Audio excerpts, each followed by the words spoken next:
and ugly enough to take care of myself. It's you I'm bothered about. You. Yeah, he's a badass, isn't he? His attitude, his lack of morals, lying, controlling. That ain't a man, babes. That's what men do. They get nasty. They get lying and cheating and fucking nasty bastards. You know, this is it. For going off behind our backs, that ain't enough. You didn't know what he was planning. Blind trust. Yeah, I can get that. It's because you're kind and naive.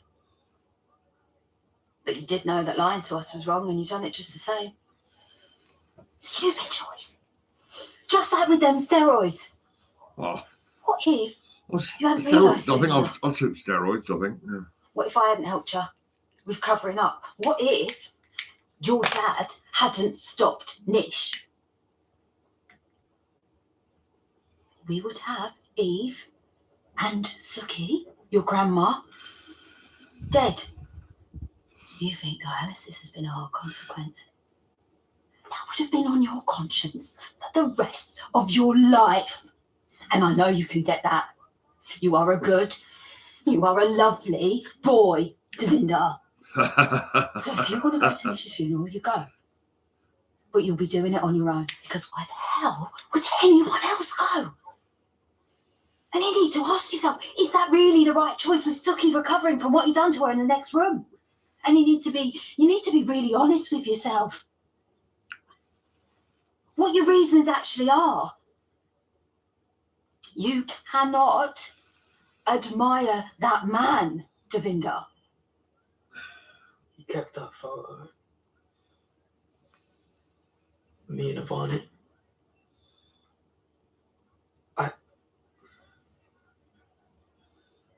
I meant something to him.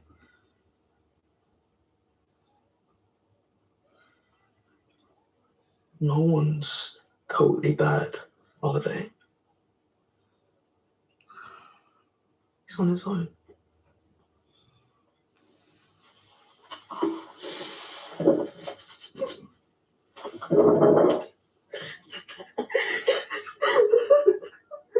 And you know how Amy loved ramen? I caved. Said we'd order in. You know, a little celebration. Now she's finally finished her physio. 6:30 if you fancy it. Huh? Of course. You know, Raymond's already reckoning he don't like school anymore. So I suppose this will take his mind off going back. If you watch the other side, change the channel, you can watch bloody Harry Potter, yeah. What's going to happen, is it? Raymond's all right. I think my daughter is into Potter. On a need to know basis. We went downtown into the precinct and got some Harry Potter sunglasses, but I can't find them now. Not sunglasses, fucking glasses. Because when I was sectioned for fucking years and that bollocks, I mean, they were getting me to wear some glasses, right? Nish stumbled. Because my mother and my daughter wanted me to wear glasses, so I wore glasses, and it was Harry Potter glasses. Yeah. I've got more glasses, you know, I've got another pair somewhere. Oh, fuck it up. Oh. I'm just popping out, okay? Oh, they're not in there. Oh, fuck hell. Oh, fucking hell, that was fucking mental. Oh. That's fucking mental. Oh, fucking hell. If you needed something, I'd send it to the B&B. Yeah, we did. But with the girls both sales shopping online, I thought I'd put in a shift. George, when you change the subject that quick, it's a guilty conscience, right? My dad's not got a guilty conscience. His name's George. He was a good man, he was. Not a badass, you know what I mean?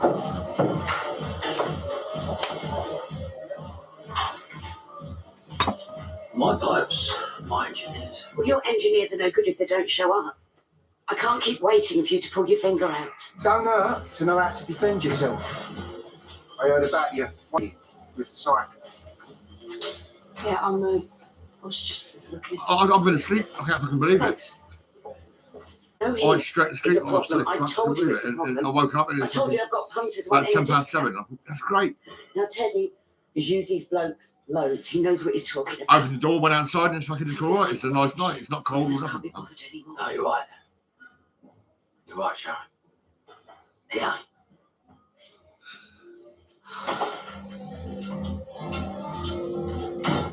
And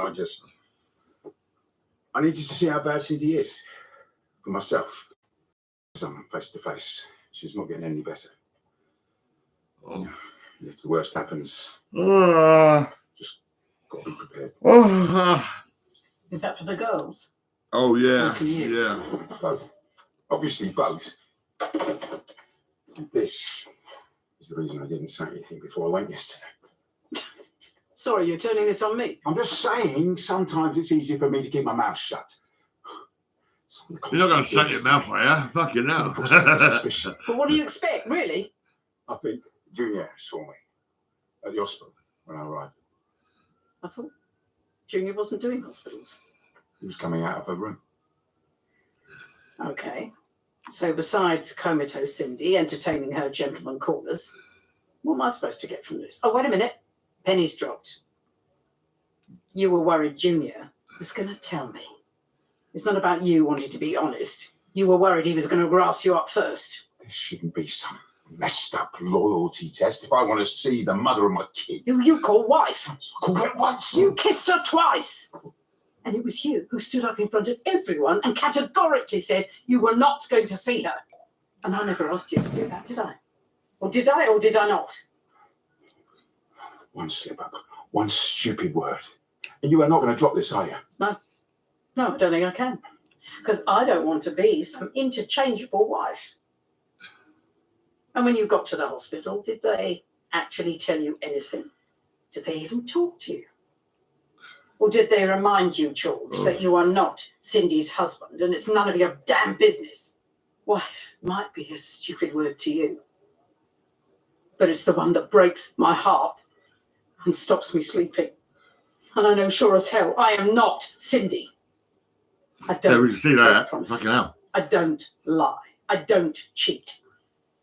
And I do not want to spend the rest of my life looking over my husband's shoulder because he thinks keeping secrets is easier.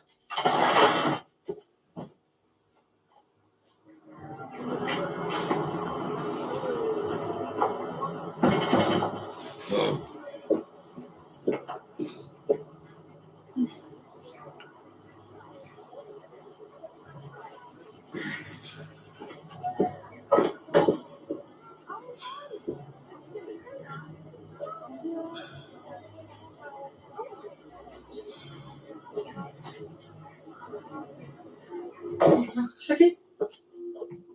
Oh, small. I think we're going to need a milkshake for these. Well, you know, if I'd managed to be this popular, I might have thought of something a bit more original. It's lovely, thanks, Denise. Thank you. Thank you.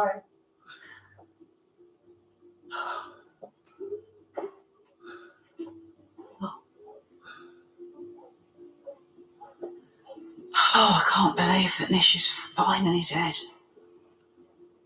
If Priya and Devinda hadn't gone to his funeral, I'd half expect him to walk in here. Why not kick a wreath with my name on it or something equally as sick?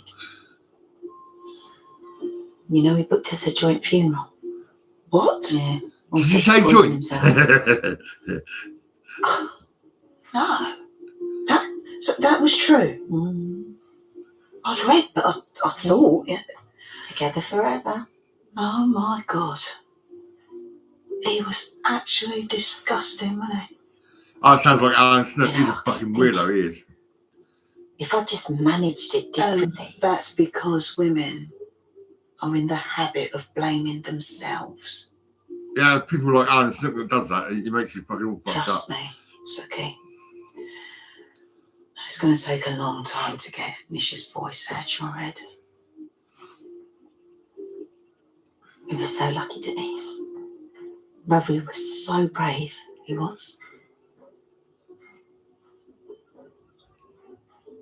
Because I saw him yesterday. He told you He pushed Nish. how quickly he had to think, how hard he had to fight. The sacrifice Ravi made for all of us. Oh. Good. It's a heavy burden for Ruffy to carry alone. Do you know where he is? I think he's going to need a friend.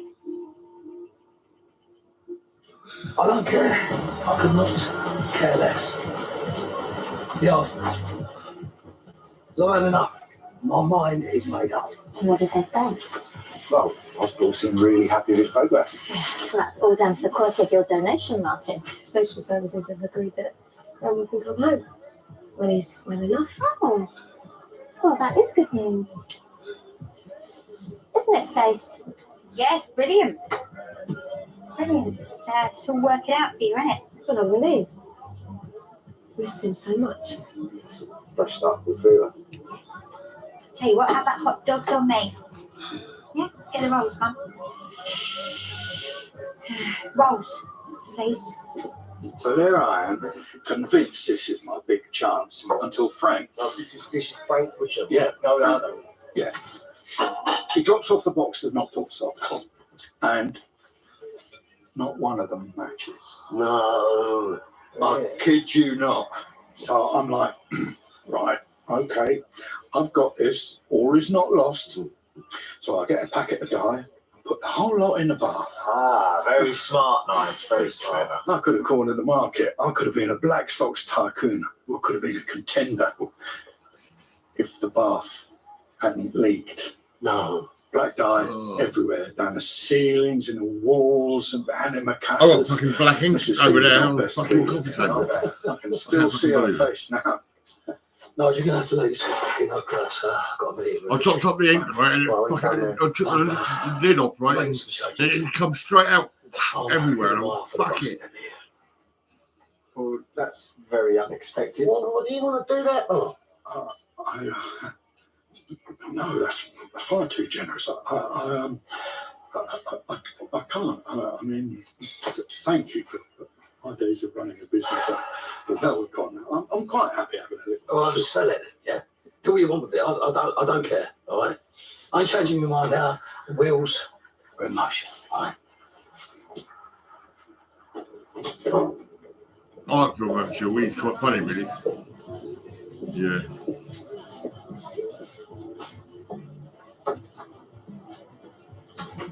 He's a badass, isn't he? I mean,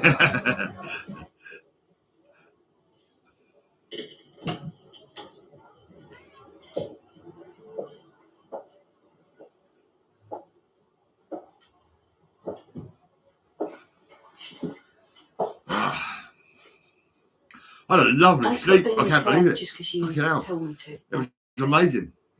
You don't make my decisions for me.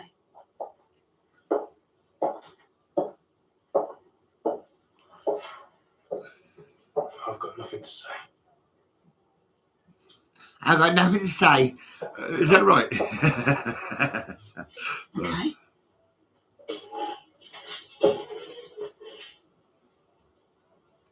You're acting. Just sit there. No, I'm serious.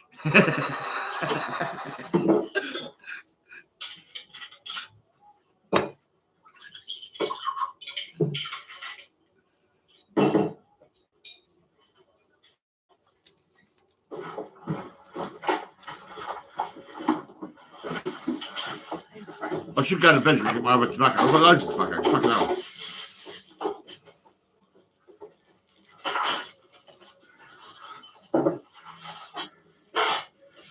If I had told you before going to see Cindy, we would have still had the fallout, wouldn't we? Still papering over the cracks, are we? Grin and bear it. No, Have you seen her and crack? that's not Fucking good enough hell. for me. Yeah, Cindy's crack. I'm fucking hell. You know, look. Losing a partner, having them walk out on you, lie to you. And I know you get this, lady. It just makes you cautious. You play your cards close to your chest. Because if you show your hand, you're afraid you're going to lose everything all over again. That's how Really? you see it, is it, George? Again. Words are important, but so is being here. I want to wake up to you. Where you are is where my home is.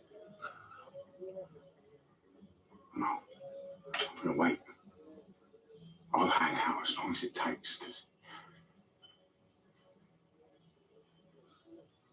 Cindy kissed me, but I wanted to marry you so much. And I will try. And I will keep trying. If you stick with me, I've never married no one. It's crazy. I've helped people, but I've not married them. I'm not. You've certainly got the gift of the gab, Mr. Knight. But I'm not making any promises. You're in Linda's room. And if you're going to the gym, may I suggest that you take an extra sweatshirt, as I've heard the heating's bust. thank you. This is nice.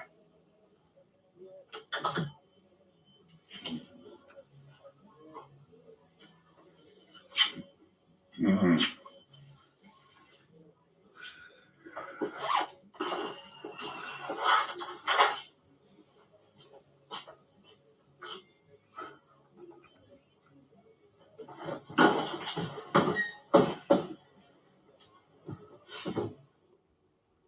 I want to do is sleep. I can't. Have you eaten anything? Can't have myself in. Can't speak to myself. Can't even bring myself to go to the evil kitchen. There is no convenient full stop.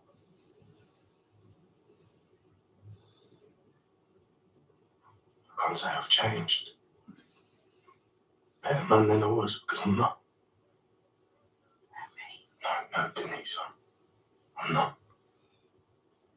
I've tried so hard to be a nice person, Oh man.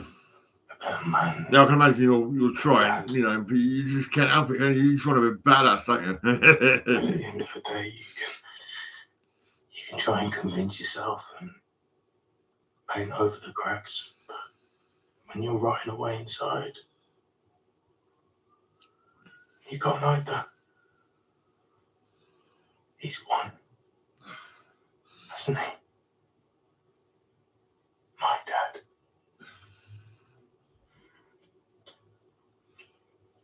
A man I wanted so bad to just to see me.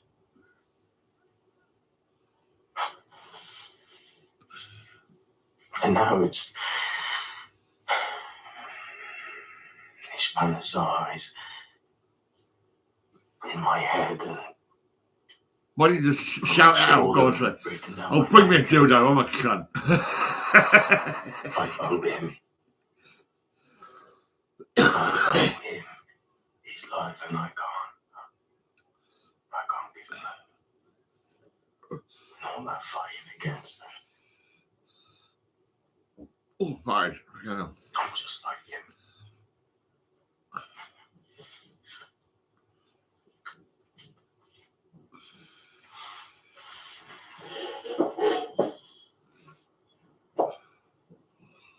You know you should love this, don't you?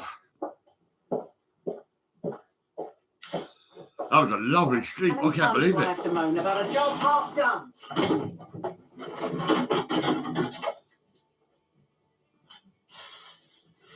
The job half done. I done that yesterday, actually, last night. My sink, it was pissing me off. I was like, fuck this. I'll fix it myself, you know. And I've got it half sorted, right? And then 3 blokes come in and they said, "Here, we're here to sort that out." That's great. Why is it Fucking on the hell. wash? Because that's blood.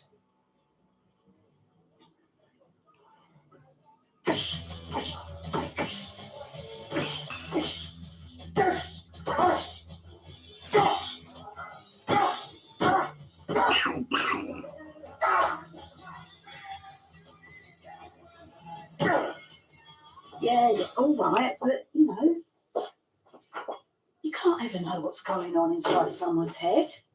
But what you do know for a fact is that Nish was planning on poisoning himself.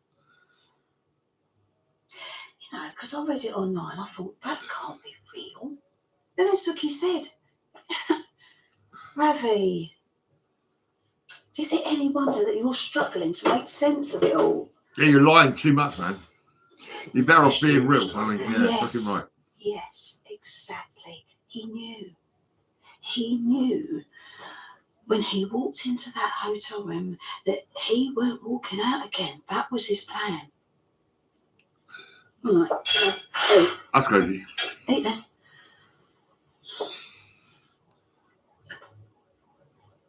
And you being there, stepping in, it doesn't matter what you were thinking. What it does mean is that Suki and Eve, they're across that square, they're living their best life.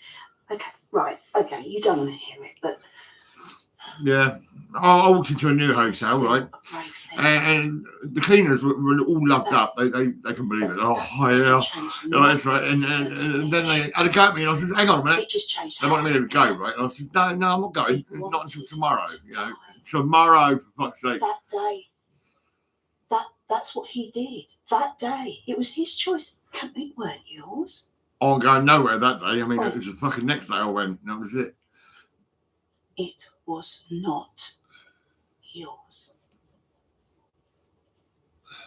And I think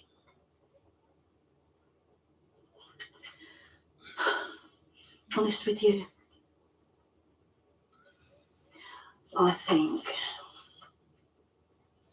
all this guilt and you really believing that you owe that revolting, violent, control freak, anything, it's all the proof. Control freak. That's fucking 100% fucking right. That you are nothing. Nothing like There's other people like that, you know, fucking loads of them. I mean, like, what the fuck? Seriously. I mean, fuck you now.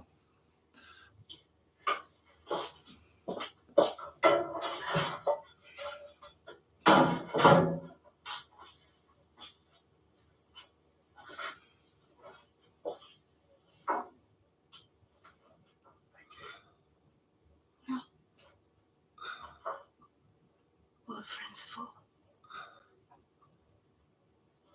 Oh yeah, he fancies her, doesn't he? Well, she fancies him. I'd like to know. I mean, fucking. Oh, there they go. They're at it. Oh my god.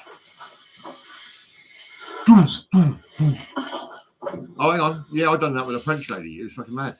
Put her up on the side and then she called me a dog. Yeah, fucking right. Isn't the simple life all anyone really wants? Try asking Paris Hilton and Nicole Richie on BBC iPlayer. She was smiling at me and all that, and I was like, really? You know what I mean? Work Fucking, out on the BBC Sounds yeah, it was Anthems bad, really. playlist.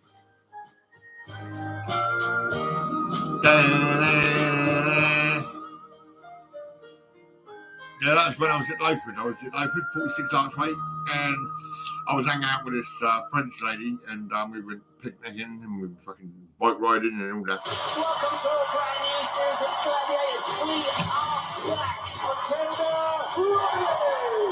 Let's go. Contestants ready? Yeah. Hold on. Shit. Oh, Continues tonight at 9 on BBC One and iPlayer.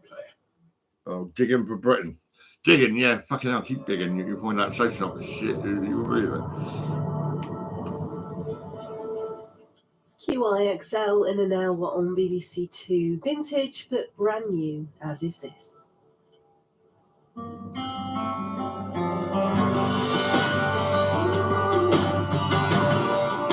These islands we call home have a rich and varied history stretching back thousands of years. But hidden below the surface, look at that, are some amazing treasures just waiting to be found. Wow. Maybe I'm shaking. So each year across the country, archaeologists dig, dive, and explore their way down, searching for fresh discoveries. It's something quite magical about digging down through this dark soil and then suddenly there's a gleam of gold. Uncovering traces of ancient lives. It's amazing, isn't it? This is nothing like this anywhere else in Europe. It's still move. Yeah. And finding fascinating objects. I've never seen anything quite that profound. As every dig provides a new piece of the puzzle, new details of Britain's forgotten past. This Yeah, is fucking the hell. epic It's and funny how fucking unfolding Britain story likes to of fucking our delete everything. And islands. fucking, I've noticed a few ladies around, and they're fucking terrible, really. I mean, I delete this, delete that, delete that. Oh, fuck off, yeah? I mean, seriously.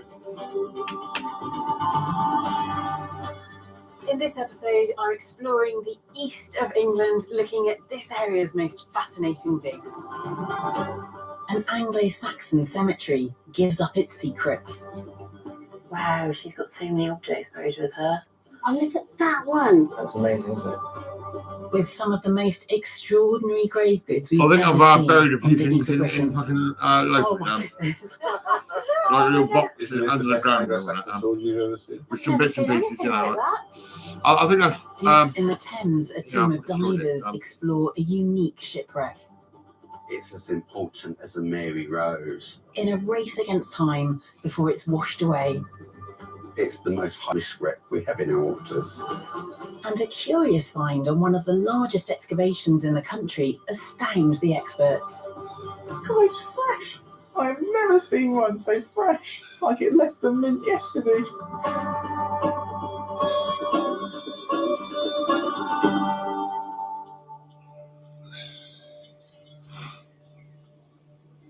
But first, we're heading to rural Kent, 10 miles south of Canterbury.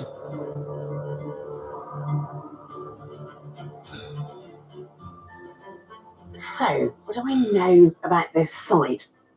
Well, it's got the archaeologists really, really excited because here they believe we have the potential to shine a light on the Dark Ages. You're all right. I like you. Modern Right, archaeology yeah, uses pink the hair and that. latest scientific techniques we have at our disposal to get to the bottom of a mystery.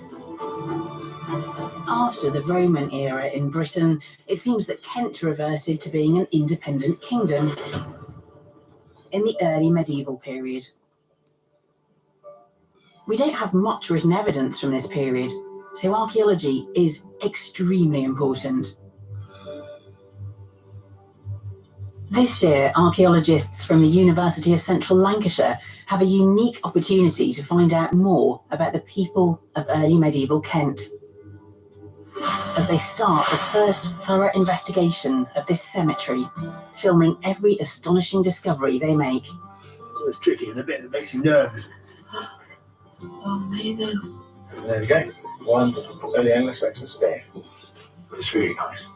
I'm really pleased to have that. I think it's fantastic. Oh, it's coming. Mr. Bombastic. There you go, there's a knife. You're fucking fantastic. Oh, really? It's Yeah, the that's first great. time I've seen it like this. It's amazing. Yeah, it's nice, isn't it? Wow. Has it got the handle on thing? Yeah. Well done. Duncan Sayer is leading the dig. He's fascinated by Duncan this period Sayer. of Let's go history. on that. Fucking hell.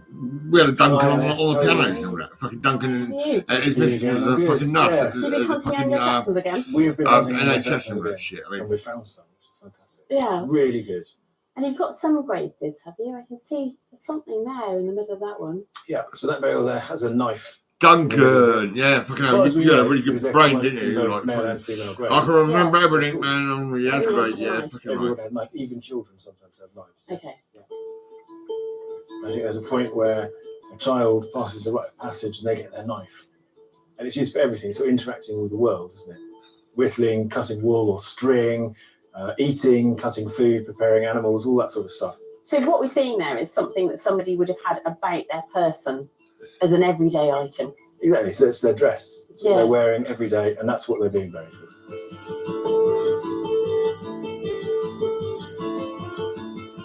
Other graves contain larger items, and only a few metres away, site supervisor Gemma Sweeney thinks she's identified a very characteristic find. Gemma.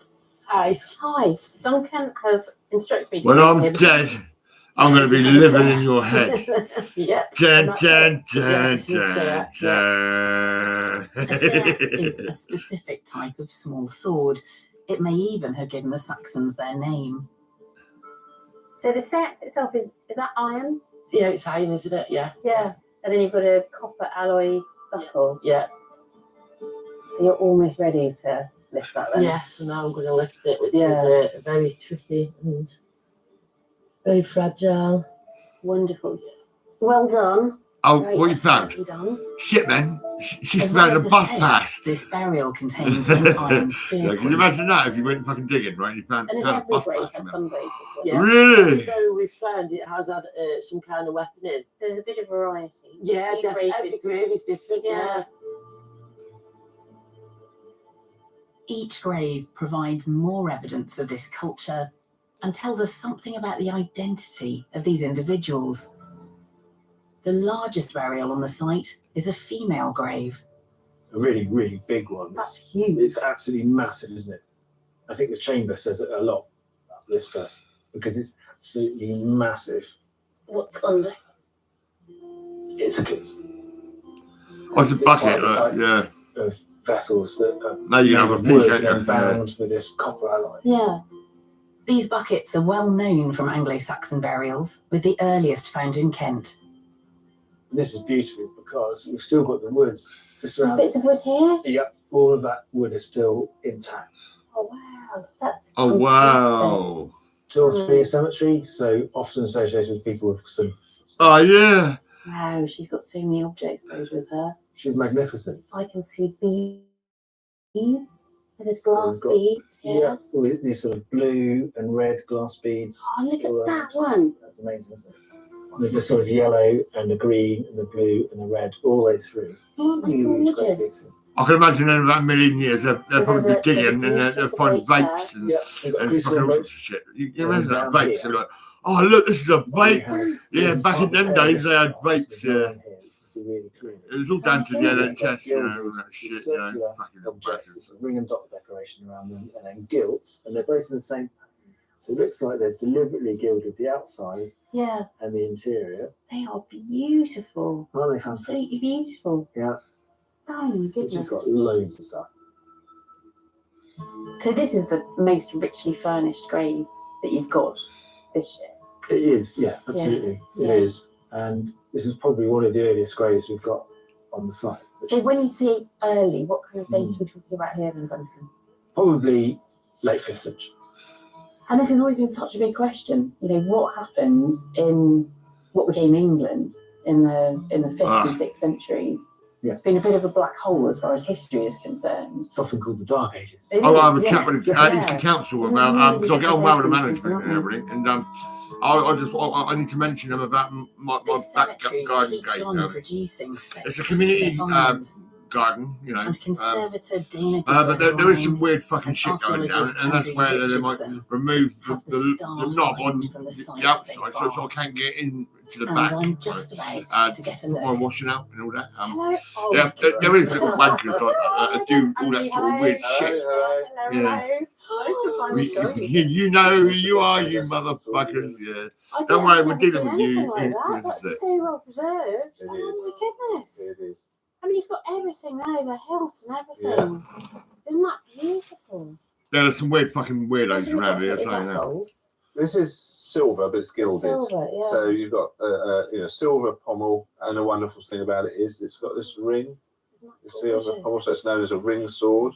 What's that for? Because it doesn't look like you'd be able to get anything through. It hasn't got a practical function. It's Oh, not there's a for Wilkinson tying sword, a right wrist here. with a sword. I know that's not strong enough. Yeah. We think that it symbolises some sort of bond or oath between the sword bearer and somebody like a king or a lord, or possibly an oath to a god. I've been or something called like king that. a few So times. it's certainly Yeah. it's a very high status object. Whoever was carrying this and was buried with this was somebody pretty important. Yeah, yeah. And when I get the chance to work on it, you'll see it's got really fine tool marks through here. But it's been punched with little triangular punches and filled with probably yellow, zigzag line in the middle. Wow. So you're going Hard to do to some think. work on this and bring out all of these Yeah. details. Yes.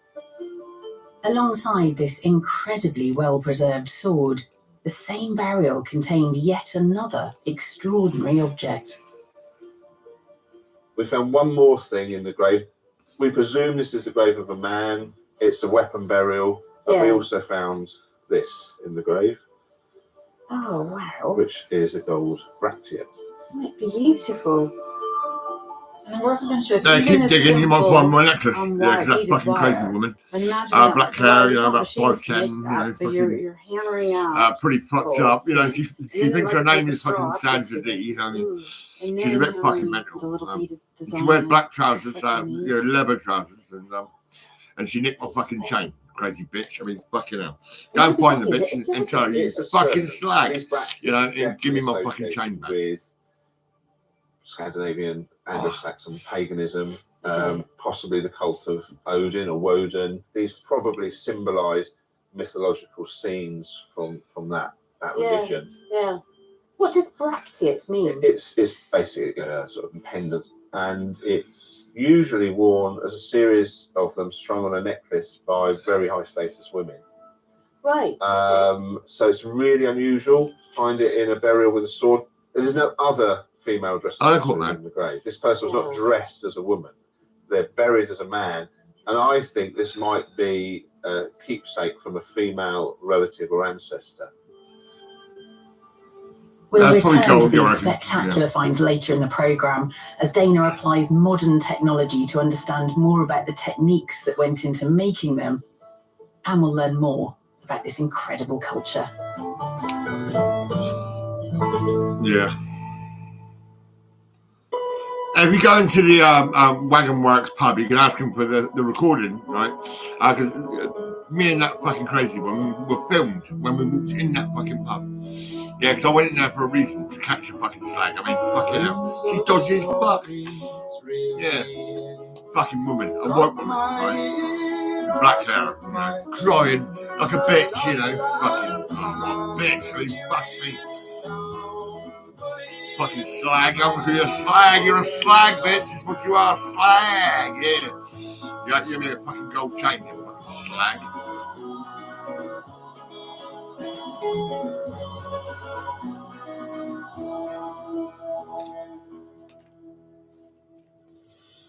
Our next dig is in the town of Leiston, 25 miles northeast of Ipswich.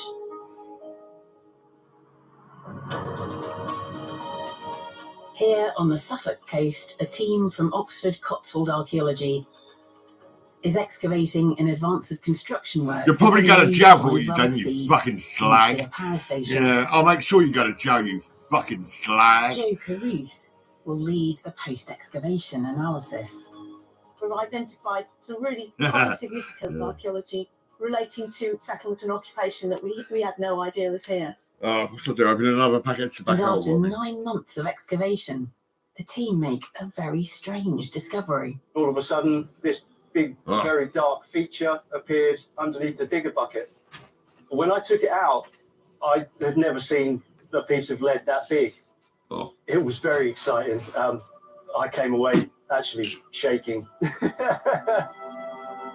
This mysterious lump of lead was buried in the ground nearly 1,000 years ago at the end of the early medieval period.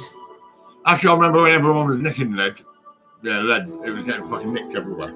The find is transported to the lab, where the lead is opened up, revealing hundreds of silver coins inside it. Oh my goodness. Oh. That's the first time anyone's touched that. I'm not going to wear that. Fuck it. Wow.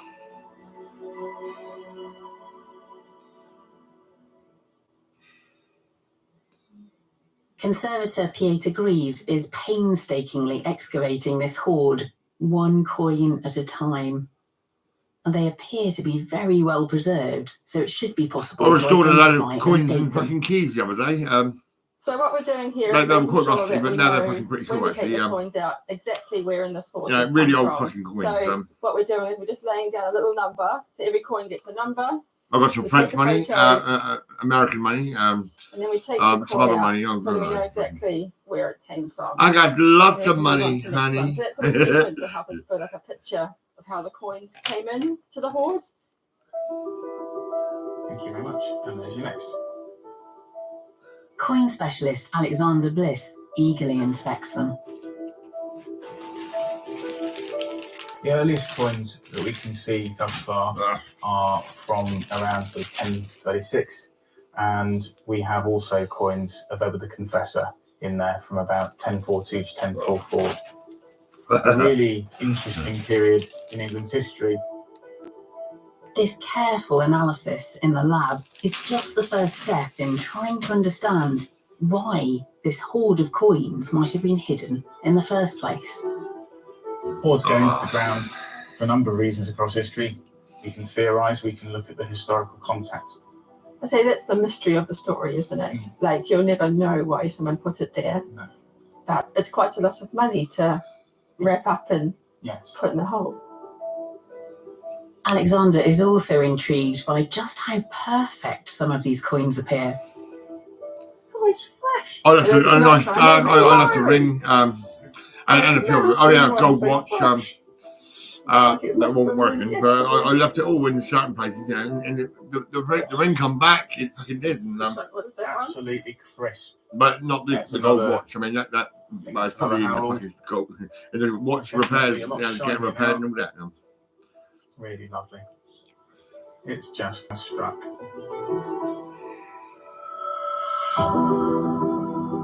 A few weeks later, the lab work is complete, and now Alexander and Joe have brought some of the most interesting coins to show me. These are very beautiful coins. I know they're beautiful, aren't they? I mean, somebody was going to go back, weren't they? Presumably. I can safely bury that there and get back to it, and then they didn't. Yes. One assumes you don't bury it next to your house. So as you say, you've got this is the corner of these ditches on the third tree from the right or whatever. Yeah. And we think this is But a probably landscape they would have been familiar a with. landscape they're familiar with. For whatever reason that might be, they never returned Yeah. to reclaim their treasure. Yeah. I mean, it is a treasure, isn't it? It is. How many coins were in it? So in total, there are 321 individual coins, Yeah. and the actual total sort of value of the hoard is 320 pence, because we have 319 full pennies and 2 cut halfpennies. Now, £3.20 doesn't sound like a treasure, Alex. Yeah, well, we do know that in the sort of late 10th and the sort of 11th century, the value of a cow is approximately 20 silver pennies. So using that metric, Okay. so using that metric, Yeah. 320 pence, it's what, 16 cows, basically, Yeah. if we use that as a metric. That's actually a really useful way of looking at it. You can have something meaningful that you go, right, okay, that's actually, that is awesome. It is. It's someone with means, someone with money, but not someone at the top of the chain. Particular ones that we can pick out that Yeah, we can actually say, absolutely. we know the high state of this, or Yeah, absolutely. I think a really good coin to illustrate this is this coin here, which is a wonderful, wonderful example. So this is a penny, a dual cross type penny, struck in the name of Hartlepool. well, you say it's a jewel cross. It's a jewel cross. So the name jewel cross refers to the design on the reverse, which is sort of like a item of jewellery, like a pendant. Yes, it so there's does look lovely, like that, sort of doesn't lovely it? low Yeah. sort of petals on the sort of arms of the cross. Yeah. And that coin was minted in Exeter. So Okay. good Wessex mint. How do you know? How do you know How do we it know? was minted in Because Exeter? on all these Oh. coins, the name of the mint and the moneyer are present on their reverse faces. And that particular coin is struck by a moneyer named Yadmire. So it reads Yadmire on exec, which is the mint yeah, signature. my money's in that This pocket ends over up there, in right, stuff in my other like that jacket. with Yep, loads things of that old money, come from and all it's over the fucking place. like American, There's something French, all interesting sorts. going on here in that. And fucking English. This is what we're looking for now, because we sort of You getting look the at pictures. the It's royal quite- family it's quite a on the well-to-do coins, area, and we're it's fucking, they're thinking pretty it's fucking like a old, you know what I wealthy mean? farmer. And they're not smiling, no, they're not. So perhaps we, in one of these other areas, or what we're hoping for, we'll actually find a farmstead of the right date Yeah. that we can start to look at. How amazing. Yeah. Yeah. That's, I remember that's I was on brilliant. the And then on the Cunard other side, ship, a you've ship, got right? the king. And I've got the fucking key ring. I've also got a fucking big set. Look, Yeah. no, it's not a chow, it's like facing right. And that piece what will you call it, date you know, mate, look about at 1036. it's So about we this can be so big. precise about some of these. It's One of the blue most important and it's got points like I think, edge around it and all that. to And be honest, is is this I particular want to coin it's here. like you blow your nose in that. This coin is You know, a like a, jewel what's it called, cross type handkerchief and all that. First, It's something like that. It's about it's this wonderful big. because it is the sole And it was that might have been the Sea instance Princess, of or could have been the Q. I think it's Cunard. I think. Anglo-Saxon. Sort of late There was other Anglo-Saxon. ships I've been on. So the coin reads. So the reverse reads Eadwald on Estchep Lu. LU is the signature for London, and Estchep is Eastcheap. It still exists. Yeah, Eastcheap, London. And at this point, is the value of the coin linked to Exactly so. Yes, this is an intrinsic value. They're made of good silver, very good silver, in fact. Oh, I got any tobacco It's near me. interesting because that means no, if you're hiding a hoard, whatever happens, you can melt that down. You can get the silver. Oh. It's still worth something. Yeah. So the evidence suggests that this hoard went into the ground early in the reign of the professor. And this is quite a turbulent time, isn't it? Yes, there is a degree of intrigue. The sea change in the country that happens in that year with Edward the Confessor returning to the throne is quite big. And that's after a Danish takeover. Yes, exactly. Yeah. Edward's return to rule, return to kingship in 1042 marks that return to the rule of the House of Wessex. I hope everyone loved their fucking hats because I'll give about 60 of these away. Loads of them. I was Danny, I was like, yeah. Lose their money and their wealth. So at least everybody got a hat from me. That's great. And I think that's something that can percolate downwards. Unstable times. It's not the sole reason why people put money in the ground, but it can be a big player. Yeah. Not knowing what's going to happen to you. You're excited about this, aren't you? I love it. I Yeah. just love it. Yeah. Oh. So it is exciting. I mean, it's all about stories, isn't it? It's about stories, but it's also about knowing that story for the first time. Yeah, that's what's exciting, isn't it? So this hoard has come along and said, there is a story. Yeah, it has. Yeah, yeah.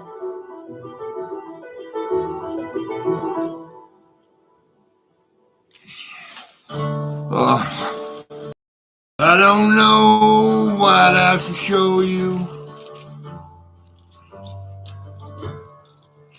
Throughout history, the fertile plains of Britain's east have been fought over. The region is littered with medieval castles, and even the odd Iron Age fort, bearing witness to shifting patterns of power and land use. And every year, new insights emerge, adding to the picture. Insights. I've got a hat that says insight. The latest discovery comes from the village of Norton, 40 miles south of Norwich. 2,000 years ago, this was the territory of the Iceni, a powerful British tribe. In 61 CE, the queen of the Iceni, Boudica, led one of the most famous revolts in all of British history against the occupying Romans. Oh, it's flat. Oh, fuck it. Boudica's revolt destroyed several cities in Britain. The Romans eventually crushed the rebellion and tightened their control over Iceni territory. And over the next few centuries, we'd see the indelible mark of Roman culture on the landscape.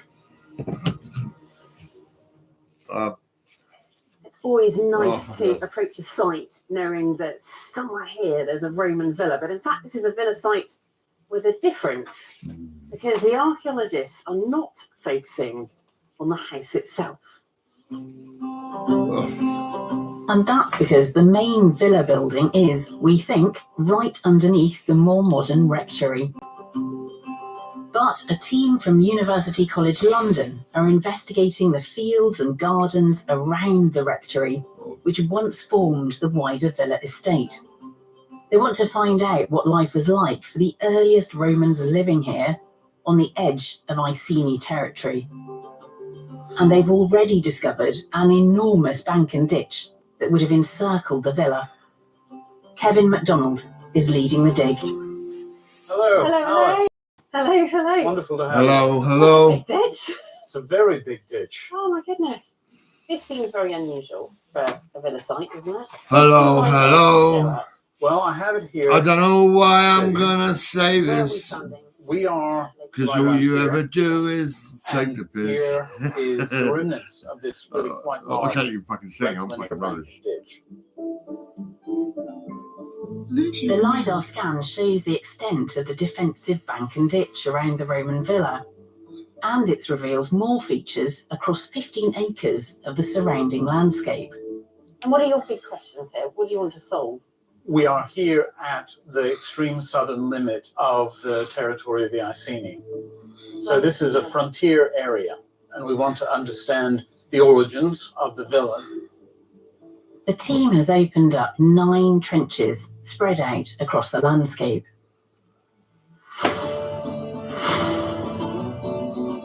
So we're digging a ditch over here. I'm not entirely sure what it is, but you can see the sort of the different features. We haven't found anything interesting yet, but hopefully we will. What we found is probably an 18th century, 19th century tombstone. James, we are finding the edge because we got it wrong. There's no wrong in archaeology. There's only dig. Quite a few bones have come out of it. Lots of animal bones. Oh, lovely. Archaeologist Murray Andrews has assembled some of the best finds to give me a glimpse of daily life at the I'll tell you villa. what, you have there's a pot out there, So what like does all it tell us? broken. So yeah, we get quite a lot from here, really. I want it taken, you know, fucking out. So this here. You can glue it all together if you want. You've got a nice pot, but like I say, it was smashed Yeah, all well, that. initially, so this is a chain, obviously. We think this is maybe either for suspending a oil lamp or a cauldron or something of this ilk. So there could have been a few of these. Yeah, That's amazing. Isn't it wonderful? yeah, it's incredible, isn't it? There's something inside there anyway, which is giving us a kind of glimpse of, you know, heat and light and sound that we just sparkly, beautiful Absolutely. things. Yeah, and this would have been a bright kind of brassy orange colour at the time. We don't get it now; it's all green. But Yeah. this is a very visually impactful object. Isn't that a lovely, So it's lovely fantastic. thing? Yeah, What's that? this is fantastic. Can I pick it up? Yeah, you can. Oh, it's okay. So that's Oh, a heavy. bit of Yeah. chocolate. Yeah, I think it will like actually. Oh, that isn't. And I think it's actually got the. I mean, that's Lovely really bit of unusual, chocolate. isn't it? Yeah. You might often find the iron knife with its tang, Yeah. and the handle's gone completely. Absolutely. And here you've actually got Absolutely. the handle, which looks like bone. Yeah, so the handle's made of bone, Is that and as you say, lovely? we don't have many of these things in this kind of condition. We mostly Yeah. just get the surviving bit of either the blades or Oh, the handle. ah. So to have the two together is very satisfying. Yeah, it is really satisfying. Yeah, you are just kind of getting a glimpse of these people, aren't you? Just like Yeah. little windows into their lives. Yeah, and I mean, I think this object is just so on talking about people too. Yeah. It's a cup, you know. It's the bottom of the cup. Absolutely. So if you turn it around, Oh, we've got some initials underneath. isn't that fantastic? Yeah, FN. Now we don't know who FN is. Presumably, it's the person that owned the cup. Maybe it's Ah. the guy who owns the villa, and he's writing his name on it in the same way you might do, you know, in the office space. We don't want you to use my cup. It's just Yes. keep off it. Get off. It's the closest thing we've got. That the immediate link with whoever was here in the past. They've written their initials. Yeah. That's it. It's, Sorry. you know, it's things like that where, you know, I'm You're holding lovely. this I mean, now, wow, no, that. Oh, and to boy, know yeah. that that was somebody's personal cup. Yeah. I really love this. I mean, you've got such a great collection of finds. Let's here. get personal. Show Come us on. what was going on Woo! in the estate all around this villa. A broad overview, and then you home in on just one individual, and you're just getting really close to the people. It's quite special, isn't It it? is. I'm a special. master Yeah, filler. Yeah, definitely. I'm gonna fill that hole. Come here, baby. Yeah, I'm joking. The small finds paint a vivid picture of life at the villa, but there was one strange discovery here, which doesn't quite fit on the finds table. So, have you had any dateable material out of this ditch? Yes, we have, and it's in the box in In a front heavy of us. box. Yes, Okay, so we've got animal bones. yes, Yeah. lots of animal bones. And what species is that then? That is a horse. There's quite a lot of horse. Is it butchered animal remains? No, it is. in I fact, am a man. from an intact Built like a horse. individual. Yeah. A whole horse right at the entranceway to the villa. And here we have a photograph Oh wow! of the horse as it was excavated. And you can see it's very much posed. It's in a sort of running posture. This, if horses die naturally, they are not in the ground like this. This is very strange, isn't it? Because it's He's got an orange hat. That's great. With an H on it. What the fuck's that about then? Yes, it's a horse burial. It's a relatively large horse. We're looking at withers height of about 152 and centimeters. A star and an which H. is at the Yeah. large What the end fuck's that of then? Roman horses. It's the sort of size class of Roman military horses. So have you got a date on this? Yes, we have an accelerator date on one of the teeth, which That's falls pretty cool, between actually. 80 and 130 AD. East somewhere, I think. And early Roman. Yeah. We're still within a period of living memory from the rebellion of Boudica, 6061. Yeah. AD. 60, So 60, we're, 61. looking at I'm at something fucking which is 61, you know I am.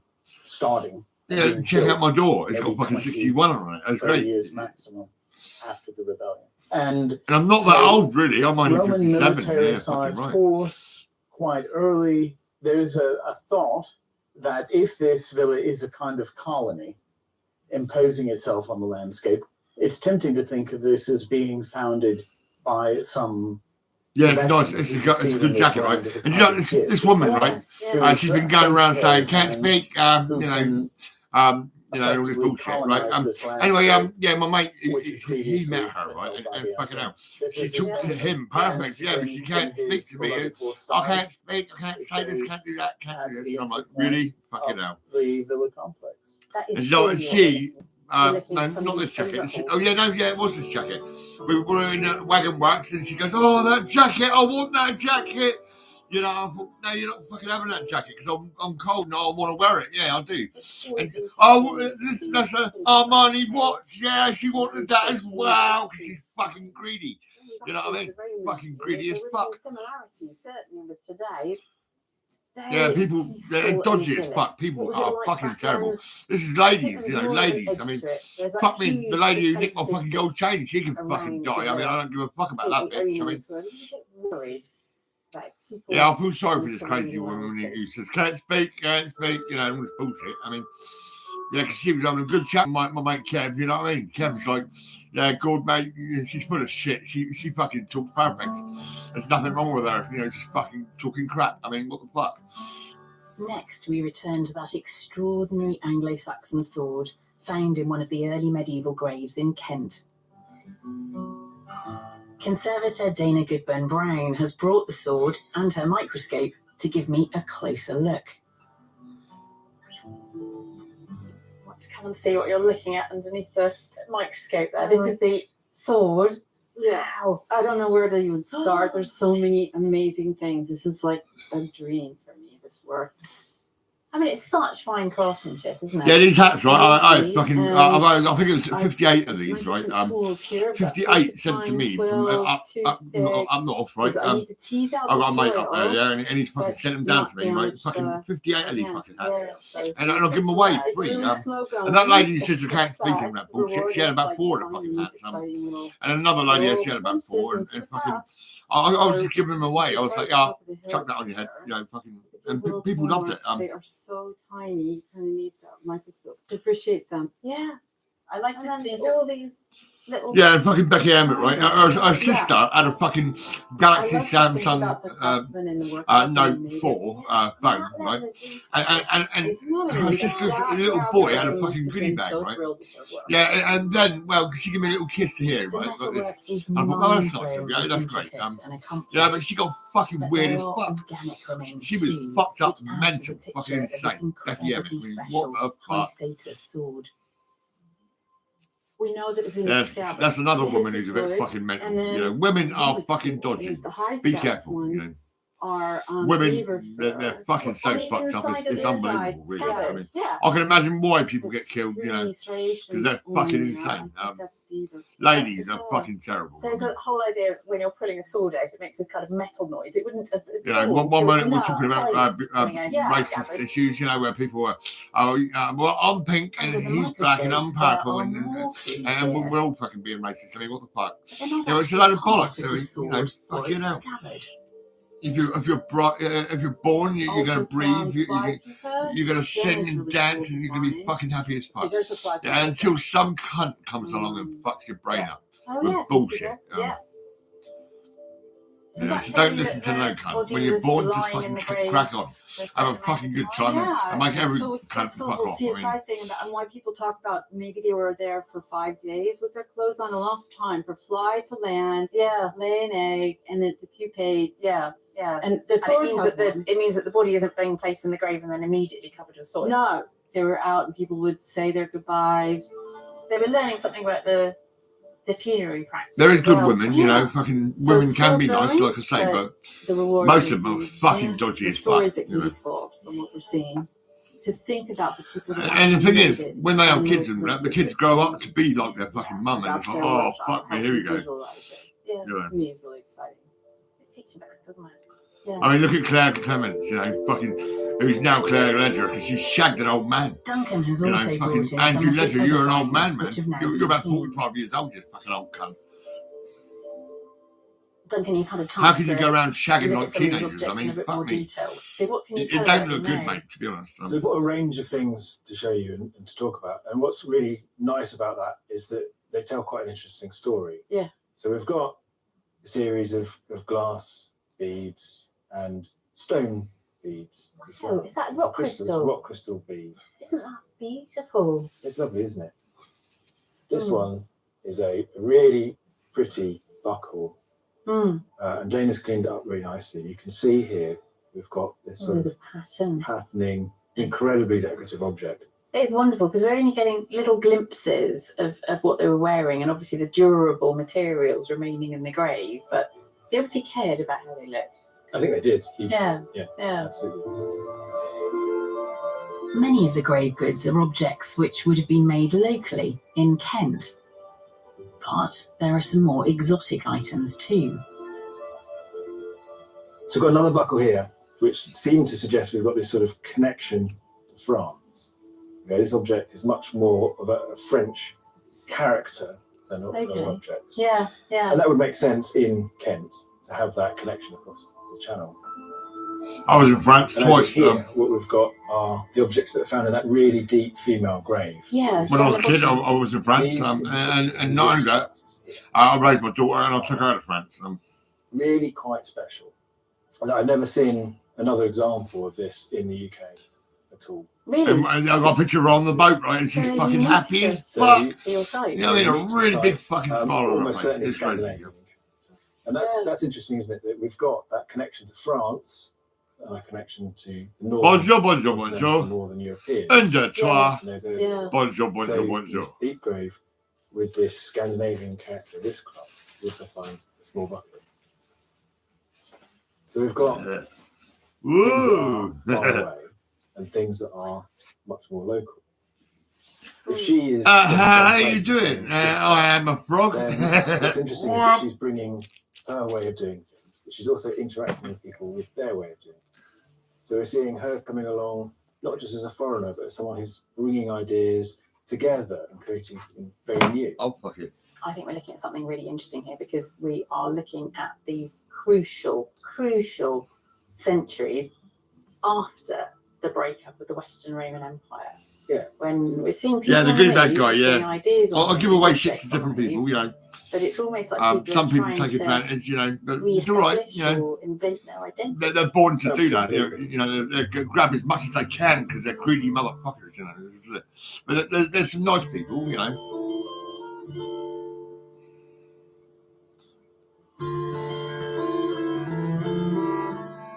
Well, this is a load of bollocks. I mean, it's been charged 10 minutes. It's not charged yet. It's just fucking lead. I reckon it's rubbish. Later, graveyards and cemeteries are a familiar feature in our landscapes. And there's a certain conformity of practice with burials in shrouds or wooden coffins clustered around churches marked with tombstones. But people in the more ancient past buried their dead in many different ways. One of the most unusual burials discovered this year came from a site just outside Peterborough. A team from Headland Archaeology unearthed an enormous stone sarcophagus. And it's filled with white gypsum, a naturally occurring mineral used to make plaster. This is a burial practice dating Whoa, to the Roman period.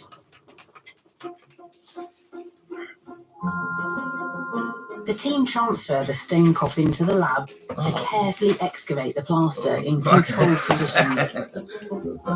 Oh man, look at this. The huge sarcophagus weighs more than 600 kilograms. It's more than 2 meters long, and its sides are nearly 10 centimeters thick. Oh. Right, Conservator Morgan Creed from York Archaeology and osteologist Don Walker from Museum of London Archaeology are peeling back the layers of plaster inside the sarcophagus. So we're micro-excavating to expose the bone and also to try and get the pieces of plaster out. We don't exactly know why they used to pour this liquid into the coffins. However, I think in general, the evidence we have got tells us that perhaps these were more wealthy individuals. I think we're quite lucky with the preservation of the bones, really. We can clearly make out the various elements of the individual, at least the main elements of the individual. We can see that the ends of the bones are fused on. That shows that the individual has stopped growing, the person has reached maturity, and they're an adult.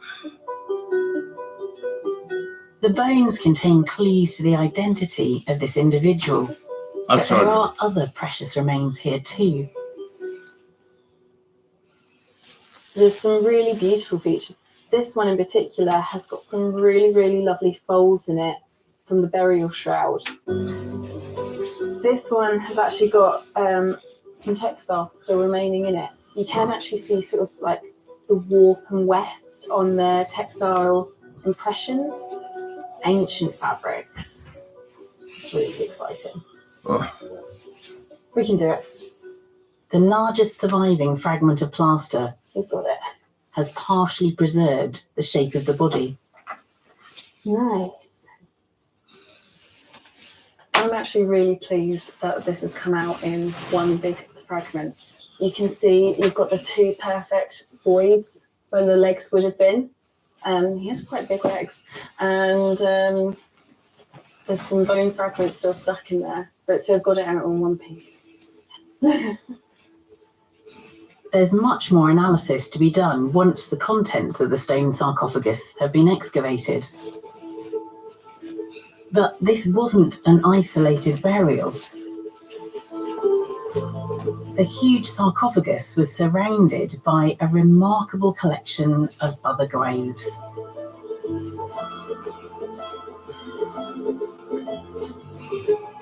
Senior Finds Officer Sarah Machin has come to talk to me about this extraordinary cemetery and show me another fascinating burial from the site. So this is the site. This is just a kind of sketch plan of what was going on the site. And you've just got that single stone coffin. Yes. Yes.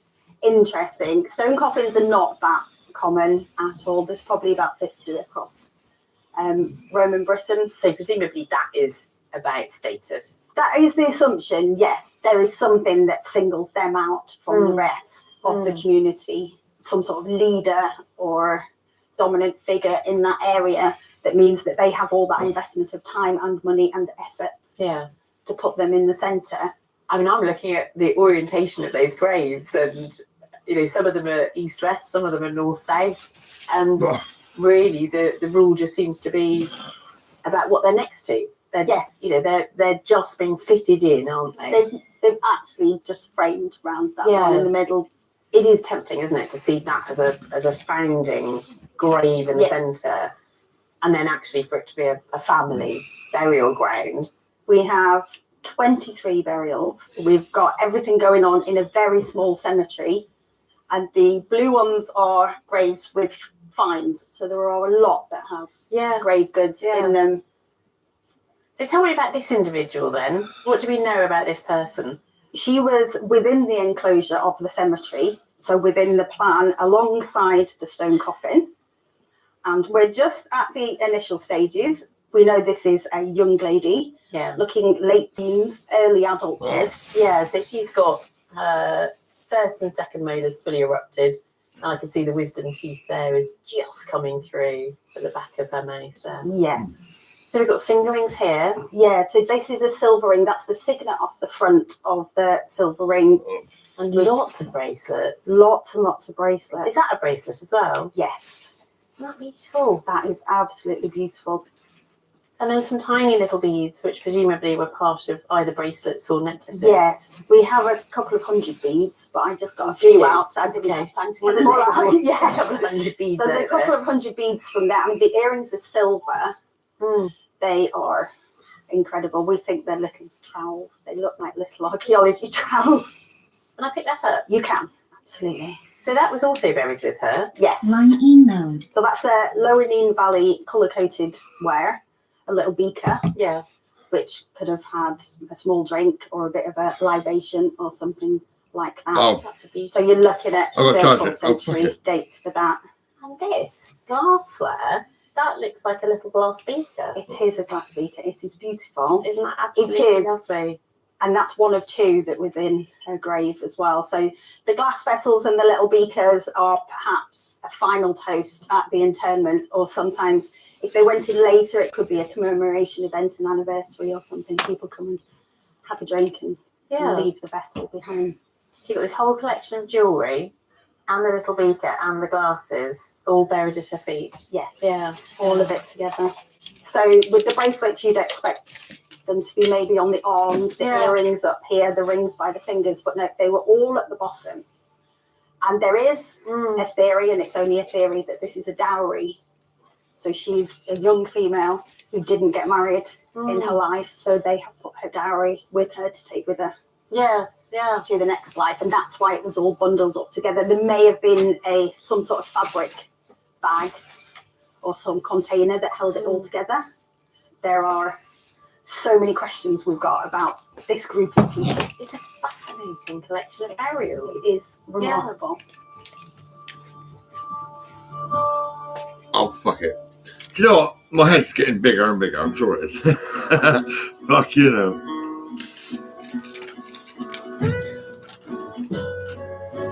Every year, archaeological sites across the east of Britain are at risk. Whether from coastal erosion or the farmer's plough. Archaeologists are often in a race against time to learn everything they can from sites before they disappear.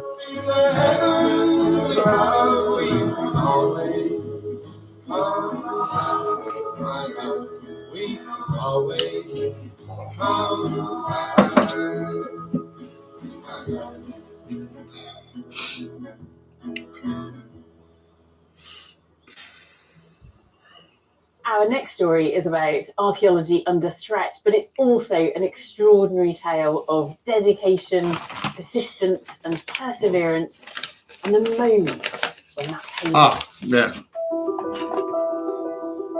We're heading to Southend-on-Sea and the mouth of the River Thames. Here, below the shifting tides of the Thames estuary, there are more than 770 known shipwrecks from all periods of history. But one of the most significant is a heavily armoured 17th century warship called the London, taking us back to the early modern period. I can't find my Harry Potter ones. The wreck has been preserved under layers of silt for hundreds of years. But today it's under threat from modern shipping traffic, dredging, tides and currents. As the silt in the estuary shifts, parts of the wooden ship become exposed, and they'll break up and rot away in a matter of weeks. For more than a decade, a team of volunteer divers has been recording and recovering precious artefacts from the London. So the wreck is completely washed away. Hi, Jimmy. The lead diver is Steve Ellis. I've been diving on the site of the London for 14 years. It's been done for hundreds of years, but it's really opened up.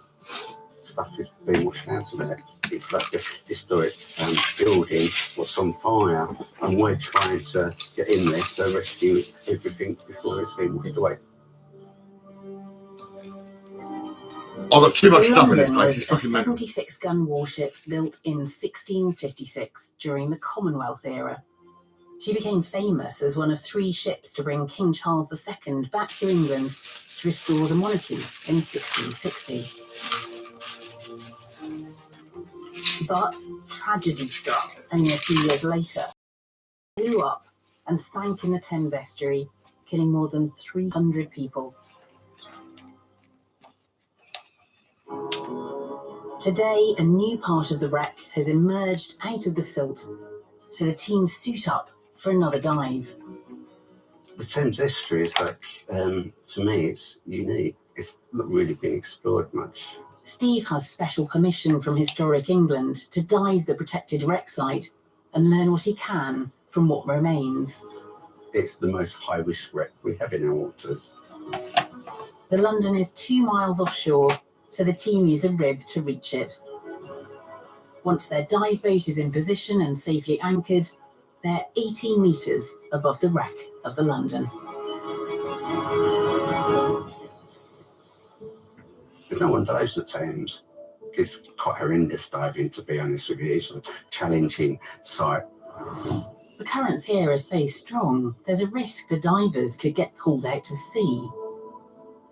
You have to be connected to a line to the boat all the time, because if that line gets disconnected with the currents, you could end up miles away. The estuary is full of churned up silt, so as the team descend, the visibility gets worse and worse. When the visibility is really poor, you concentrate, you can study the wreck in more detail. In the winter months, I can actually feel my way around it, and I know exactly where I am. Yeah, I've got to feel around at night when we've got no The electric. team are Fucking filming come when around. I can't Steve believe what you've makes done, an motherfucker. incredible discovery. 5 weeks. Just started to running up appear to Christmas. at sea. You know, fucking hell, I And am I thought it was freezing. a Fucking parcel of an probably going to die of anchor. hypothermia, you know. But Then I felt the he button. didn't give a fuck. I knew exactly what it was, you know, but yeah, it really was a wow moment. He found one of the London's cannons. It's solid bronze and 2.5 meters long.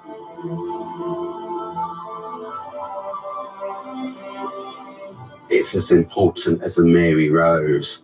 It's a unique time capsule and a fantastic underwater puzzle to try to work out. The dive team is also finding personal items from those on board when the London sank. This is a unique wreck. It's, you know, it's special. That's what I like about diving the site. You know, I'm just really privileged. With another successful dive under his belt, Steve is keen to show me some of the most recent finds from the wreck of the London. And he's joined by Vittorio Ricchetti from Southend Museum. Steve, how many years is it now, this project? I've been diving it with a team of divers for like 14 years. Does it change every year then? Is Every the dive. sand shifting around? Between every dive, it changes. Yeah. Since the channel was dredged to make way for these big ships. He sounds like he's going to cry. I mean, been washed away. So Yeah, we're trying to save as much information as possible. Steve, how many finds have been recovered so far? Over 1,200. 1,200. he's wearing blue finds, gloves. yeah. I mean, And this must represent a big conservation challenge because they've been preserved underwater all this time. Presumably, as soon as they're brought into the air, then you have to worry about them degrading pretty quickly. Yes, they become immediately very fragile if they dry up too quickly, as we Yeah, say in yeah. water. Can I handle this one? Absolutely. These are Put it down linstocks. carefully. What's a linstock? A wooden linstock is a slow match. It's basically a match for cannons. And this hole at the end, is that for a wick? What goes in there? Yes, so slow burning. Yeah, yeah. So that's used to light the cannon. Yes, as you would see in film. So you've got all these cannon on board, and then you've got a storeroom with the powder for the cannon. Yes, So indeed. it is a dangerous setup. You have to be very, very careful about Very that. careful. And then what's this curious thing? These are the top of a wooden lantern. Wooden lantern. Okay, so I can see a hole at the top here, and I can see that there would have been 1, 2, 3, 4, 5 holes here. Little wooden staves, what went to the base. Presumably that would have had glass around it. No, this period. No, just wooden bathrooms with a naked candle inside. So there's a naked flame in the middle of that lantern. What's really intriguing, the little scorch marks. Got scorch marks here. Is this possibly one of the reasons the London blew up? Oh my goodness. Yeah. Three. So this hole here, that is actually the hole at the top of the lantern Yes. to let the hot air out. But this has been scorched all the way, it's been burnt Yes. actually. So this is completely burned through, this is burned through. I mean, looking at this, you've got something where there's evidence of actually a naked flame burning through the top of it. Yeah. And you're talking about a ship where there was an accident where it exploded. That was found down in the hold of the ship. And then on board you've got this store of gunpowder. And the expert think that an accident in the powder room is probable cause of the incident. We can't say for certain, but it's tragic accident. Tragic, absolutely. Yeah. And this, I think, really is that kind of object that tells you how heartbreaking this tragedy is.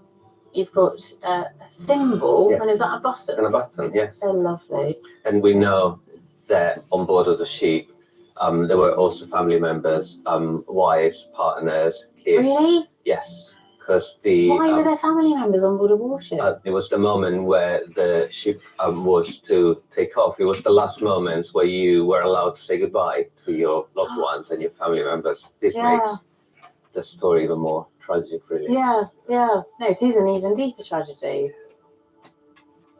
In some ways, it would be great to leave most of the archaeology down there now Oh, because quite a right lead it's for this. preserved, but Fucking hell. actually it's under threat at this moment in time. I believe everything should be left in situ if possible. Yeah, But sadly, from what we've seen with London, it's not the case. When are you going down next? End of next week. Are you? Yeah. You can't wait, can you? No, I can't wait. I can't.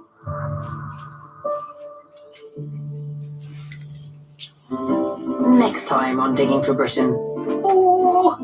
In Kettering, archaeologists are amazed to discover an enormous Roman villa complex. What you're saying is that this trench is just opening up a window onto a tenth of it? Yes. The windswept Cambridgeshire claylands yield